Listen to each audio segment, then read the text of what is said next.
I can usually tell how well I'm doing mentally by how much poetry is pouring out of me, which is to say, how capable I am of being present with it all and making something of the moment.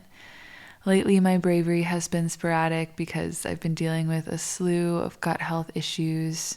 Over the last few weeks, I've been struggling with chronic nausea, bloating, heartburn, breakouts, and fatigue. All of this has deeply affected my mental health, but some basic things that have helped me regulate are eating at regular times, sleeping consistently and well, drinking copious amounts of water, supplementing the vitamins I'm deficient in general, not letting my sadness stop me from doing good things for myself, like letting myself be seen and loved and feeling my feelings.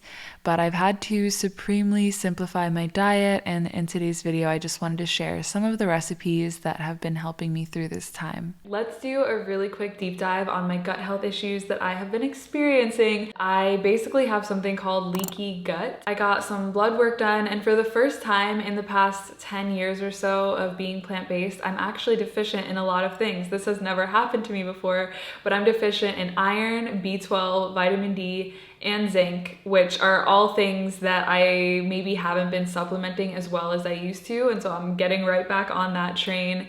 But basically the only thing that has been helping my symptoms is going on a low FODMAP diet, and I still don't fully understand what this is, so I'm gonna put the definition on the screen, but it's basically a very intense elimination diet. I'm gluten-free right now, and I'm cutting out anything that could irritate my digestion. A lot of people with IBS try this diet, and then you slowly integrate things back in, and I'm also doing a candida diet, which is the exclusion of sugar and carbs that turn into sugar. This has really helped. The past few months, I have cried almost every single day. Fixing and healing this is such a big priority to me so that I can go back to living my life and feeling like myself and not feeling so heavy and lethargic, because I feel like when I'm low energy, I'm so much more susceptible to negative thoughts and doubting myself and feeling unworthy. Today's video is sponsored by BetterHelp. BetterHelp makes starting therapy easier and much less intimidating for a lot of people. They let you have therapy sessions as a phone call, a video chat, or even messaging. Whatever's the most comfortable version of therapy for you.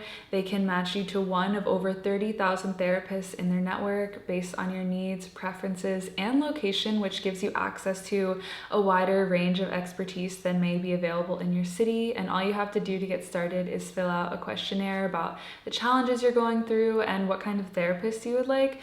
Then they'll match you with a therapist to help you. You'll be matched with a therapist in most cases within 48 hours, and you can schedule a therapy session at any time that's convenient for you. If you feel like your therapist isn't a great fit, you can switch therapists with the click of a button in your settings at no additional cost. Join over 4 million people who've used BetterHelp to start living a healthier, happier life. Click the link in my description or visit betterhelp.com/Hitomi. Clicking that link helps this channel, but it also gives you 10% off your first month of BetterHelp, so you can connect with a therapist and see if it helps you. I have been seeing a therapist consistently, and it has felt so regulating and helps me feel a little bit less crazy because I know how to regulate myself. I have so many tools and practices and somatic things that I do, but to have someone to help me navigate the thoughts in my mind and help me feel like I can trust myself and know what to be guided by, that hits a little bit differently. And I just feel so happy to have the balance of my little spiritual practices and also professional help. So that has felt really good to me. And if you're curious about finding that kind of support as well, then check them out. So today I'm meal prepping one of the easiest meals that I've been eating so regularly, and this is actually what I'll usually have for breakfast to break my fast. And I like to have savory, protein-rich breakfast. I know I talk about it all the time, but I'm meal prepping it, so I have so much quinoa here.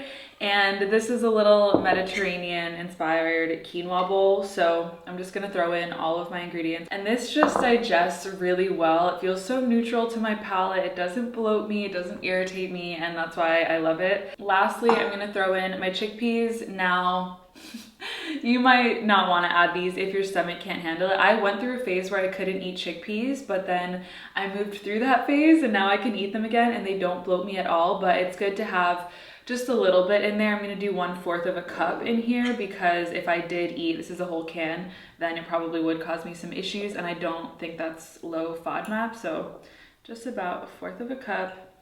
And then lastly, cilantro, my absolute favorite.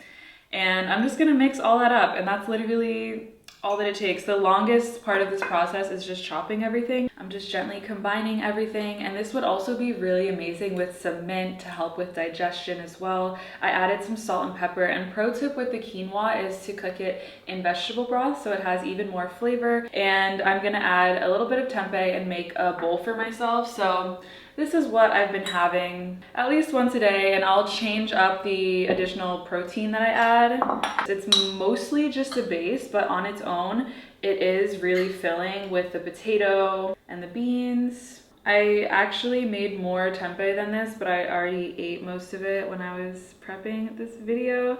And then the last thing I'm gonna do, which makes this so delicious, is I'm gonna add some pomegranate seeds.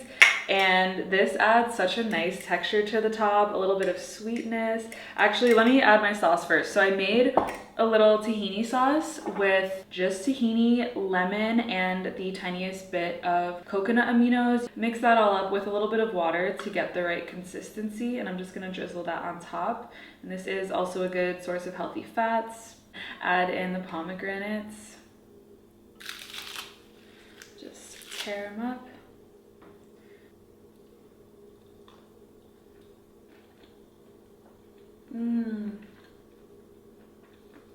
These flavors go together so well. I'm gonna take some deep belly breaths and actually enjoy this because this is my breakfast today. But yeah, simple quinoa bowl. I changed my little bra because I didn't like the way the other one looked, and it made me want to refilm that whole recipe, but I'm not gonna nitpick today. But this has been my favorite snack, and not only does it look gorgeous, but this gives me energy. Yeah, it just hits the spot, especially if I am craving something sweet. I just soaked green tea leaves in coconut milk and basically made tea. I added a little bit of maple syrup, a little bit of salt, and a tiny bit of vanilla extract. I strained the tea leaves out and then soaked it overnight with chia seeds, and then I just layered it up with dragon fruit. You can use whatever fruit that you like that doesn't irritate your tummy or that's low FODMAP. And I pretty much just have one serving of fruit a day. There is a really nice tartness or toasted flavor because of the green tea, and I love that flavor. But you can do this with chai tea or hojicha tea, matcha overnight chia seed pudding. Like, I don't know, that sounds kind of fancy. You can also add oats. You can mix oats and chia seeds overnight and it creates such a nice texture, but I'm just trying to avoid oats as a whole right now. So I actually don't do any oat milk at all right now. I'm only doing almond and coconut milk, sometimes soy milk, but yeah, you can do this with any milk of your choice, and it's just so good. Me encanta. I have to be honest with you, my ancestors would roll in their grave if they saw the tacos I'm about to make. But they're really good, okay? And just hear me out, though two things that I'm missing are pretty vital, but the store didn't have any ripe avocados, so I don't have guac. And I also couldn't find any salsa, so I made my own really simple salsa that's low FODMAP without any onions. And it's just literally cherry tomatoes chopped with cilantro, salt, pepper, a little bit of garlic powder, and lime squeezed on top. So that is my low FODMAP salsa. Let's assemble these tacos. I'm using corn tortillas all throughout the day. I'll just heat one up and munch on it, and I've been like that since I was little. Rice and tortillas, I can just eat so many of them without anything on it, just so bland. But the main meaty part of this is these mushrooms, and I just sauteed these with some coconut aminos and a low FODMAP little taco seasoning, which I'll have the ingredients of on the screen. But these are so good. These are shiitake mushrooms, but you can also do this with tofu crumbles. You can do it with lentils and then bake them in the oven after to get them all crumbly. But I really like mushrooms because they do do come out slightly meaty. And I do really like using coconut aminos because it adds a nice sweetness to balance out the spice of the paprika and the cumin and the other taco flavors. I forgot corn. I'm not eating rice, so you could just do so much more, okay? I am a little embarrassed, but this is genuinely what I eat, so I'm sharing it with you. My little tomatoes on top, and I put so much lime in here. I'm just gonna pour the lime into each little taco. I'm gonna use my tahini sauce once again just to get some cream. I need some cream in there, and this is quite neutral just because it's lemon and tahini, so it's really simple. I love tacos. I love taco bowls, taco nights with friends. They're so filling, and I normally do have all the fixings on top, so.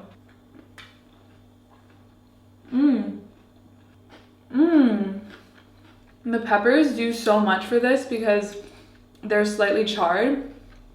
These are really good.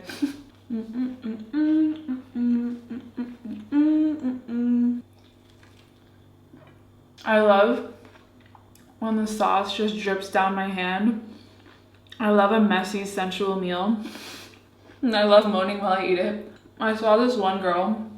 She was a woman. She was a Latino woman. And she was talking about how she got her man.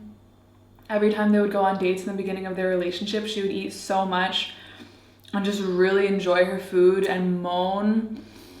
And that's how she seduced him naturally. I feel like that's a real thing because every person that I've been with loves to watch me eat, loves to feed me, and I'm a really good eater. I know it might not seem like it. I know I seem very much like a purist from these videos, but I have eaten more than all of my past partners. I will eat my whole plate and I'll eat their plate, and I just have a big appetite. I've always been that way. Yeah, all of my partners have loved that about me and have just loved watching me eat. So maybe try that out sometime. Hit them with the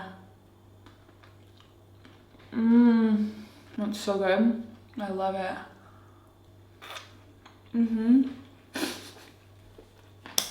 I don't know, that might be a little too much, but I love being around people who are so food positive and are just always like celebrating when I eat a lot or order seconds. It's just a nice, safe food environment, and I really appreciate that. But honestly, these tacos slap. Once again, it's the sweetness of the cherry tomatoes, the spice of the mushrooms, the char of the peppers that really creates this perfect flavor profile. So definitely try these out. Even if you don't have guac and salsa, they'll be yummy. My dinner tonight is so delicious, and it's actually a leftover tom kha soup that was really easy to make. I make some kind of curry every single week, and I just started off with roasting all the vegetables that I had with a little bit of coconut oil and spices, and then I added in some coconut milk and a red curry paste and a tom kha paste. I really like mixing both of them, and for me, this digests so well, and I'm just putting some cilantro on top. And I'm also just gonna squeeze some lime on top as well and call it a day. This is such a yummy dinner, and it honestly just gets better and better every single day that it sits in the fridge. It is so flavorful. And I love just putting low FODMAP vegetables in here. And I do like to eat at least one meal a day outside, so I'm gonna see if it's not too windy, if I can walk to the park and just eat this there. C'est magnifique. And those are the meager recipes that I've been making for myself lately. I know these might not be super creative or out of the box, but they've just been helping to nourish my body without making me feel unwell. But I will say that the main thing that can help you if you have any gut health issues or struggle with bloating, which so many people do, is finding the root cause for you and figuring out what foods are triggering it, what times of the month you might be feeling bloated, or even getting something like breath work or getting something like blood work done, or doing different testing, because a low FODMAP diet might not be the solution for you. I mean, there are just so many reasons why you could be having some digestive issues. So getting to the root cause, these are just some things that have been helping me. If you are also looking to go on a low FODMAP diet, I definitely recommend looking more deeply into it. There are certain fruits and vegetables that can trigger, you know, symptoms and IBS. So it's just a whole wormhole. And yeah, it has really been helping me. And I hope that these recipes are yummy for you. But I have to say, overall, I have not been super proud of my last 2 videos because I just haven't been as inspired to film online and create because I don't feel good and I don't want to just be talking about my issues. So this is probably the last video I'll make where I mention my mental health and all of that, just because I want to create beautiful things and not just complain about them, which it's totally valid, but just I'm dealing with it in my personal life in my own way, and I don't want to keep bringing it out on here. At the same time, I want to be real with you, but yeah, overall, I've just been in such a death cycle and really witnessing my relationships to my beauty, my body, social media as a whole, and just really rerouting and just figuring out what I feel like my purpose is and what I care to share on here, because it has been quite a few years and I have so many things that I am excited to share, but I just want to do it in my own time whenever I feel inspired and not just because I have to and just putting out random things out there. So just know that a lot is brewing under the surface and I just want to be intentional with my spoken word and this space I'm creating on here. And at the end of all of this that I just shared, the most permeating thought is just my gratitude to be witnessed throughout all different seasons of my life and that you care to watch my journey. So thank you so much for being here and receiving from me and making me feel so seen and loved in the world. I'm so grateful for this community and I just feel so held within this space, and I just want to keep bringing beautiful things to this space as if it were an altar. So I'm just sending you a lot of love wherever you're at in your journey with your body, with your health. I'm so proud of you for navigating life and doing good things for yourself. But I hope that you can take some deep belly breaths until I see you next, and I hope that is soon. Okay, bye.